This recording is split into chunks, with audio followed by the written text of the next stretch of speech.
Boys and girls, this book is called Rocket Writes a Story by Tad Hills.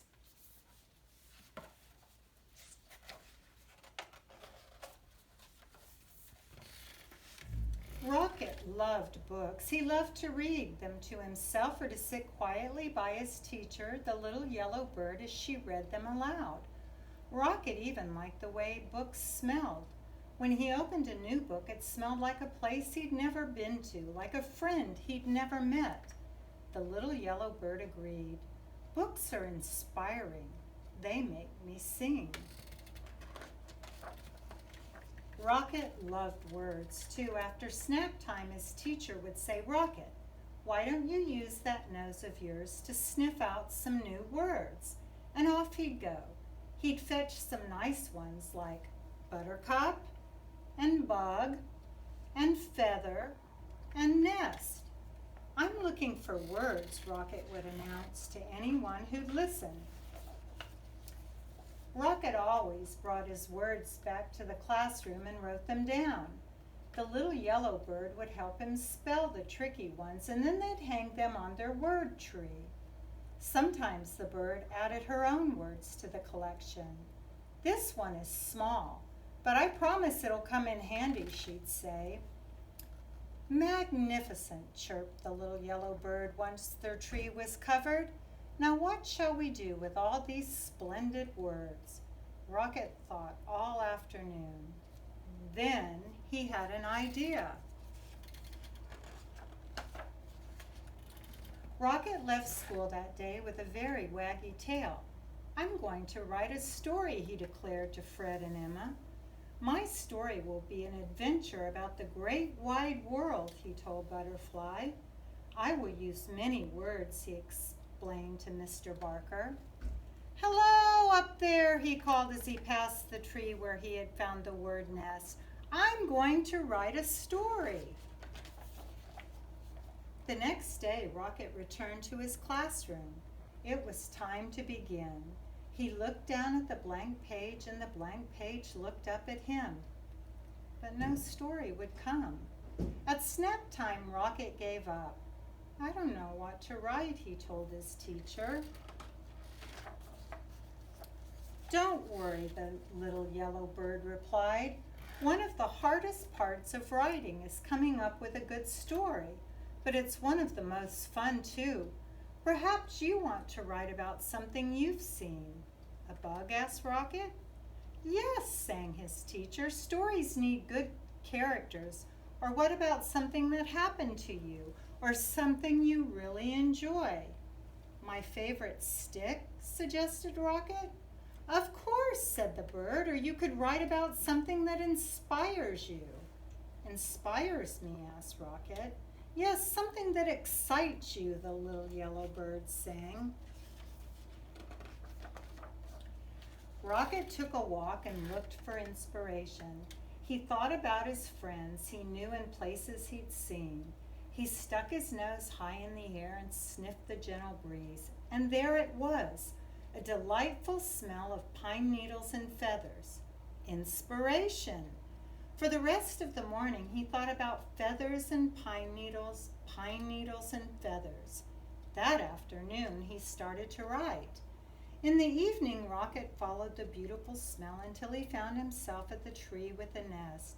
"Hello again," he called into the branches. "Is anyone home?" He heard rustling from above, but no one answered. "I'm sorry to disturb you, but I must tell you that you smell nice, very inspiring. May I ask who you are?" Still nothing. "Perhaps I'll come back at a more convenient time," he said, and trotted off. That night, as Rocket watched the stars, he thought about feathers and a nest in a pine tree. He thought about his story and his collection of words. On his way to school the next day, Rocket was surprised by what he saw. "A brand new word," he said, "and it's already written down. It says," he tried to sound the word out. "Owl," came a quiet voice from the branches. It says Al, that's me. Thank you, Al, Rocket called. I'm always looking for words, and this one's a beauty. Rocket ran all the way to his classroom. O-W-L, owl. Now there's a word you don't hear every day, chirped the little yellow bird. Only 3 letters, but what a word. It was a present, explained Rocket, and he added the new word to his story. I'm writing a story about you, Rocket announced proudly to the owl the next morning. The owl poked his head out of her nest, and for the first time Rocket saw her friendly face. Her big, round eyes blinked below feathery tufts. About me? She asked softly. Would you like to come down and hear it? Asked Rocket. Thank you, but I think I'll listen from my nest, the owl answered. So Rocket cleared his throat and began to read. Once there was an owl. She smelled like feathers and pine needles. She lived in a tree. The owl's eyes widened. Is there more? There will be, said Rocket. Each day Rocket worked on his story. He wrote words down and crossed words out. When things were going well, he wagged his tail. When he didn't know what to write, he growled. Sometimes he drew pictures for his story, or took a walk in the meadow to look for inspiration. The little yellow bird encouraged him. Remember, stories take time, she'd say. She wanted to know more about Owl and asked Rocket questions. Why do you think the owl wouldn't come down? What color is her beak? What does she do every day? Rocket wanted to know more about the owl too. He visited her tree often and read his story, which changed every day. The owl was captivated. And when Rocket stopped, she would always ask, and then what happened? At last came the day when Rocket knew he was finished. What a fine story, chirped the little yellow bird after she'd read it. Rocket ran to the owl's pine tree. It's done, he called. Come listen.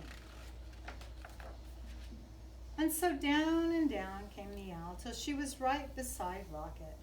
Then Rocket began to read. He read about an owl with friendly eyes and a beak the color of a buttercup.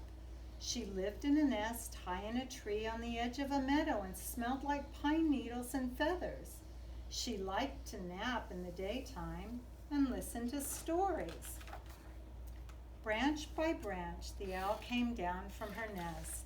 Rocket read she was shy, but she was brave too. Suddenly, Rocket stopped. He wrote something on his paper, then began to read again. One day, the owl came all the way to the ground and became my friend. The owl blinked. Can there be one last sentence, she asked. Can you say, and the owl liked the story very much? What a perfect ending, said Rocket. And it was. The end. Boys and girls, why don't you try to write a story in your spare time and bring it back to school when we come back to school?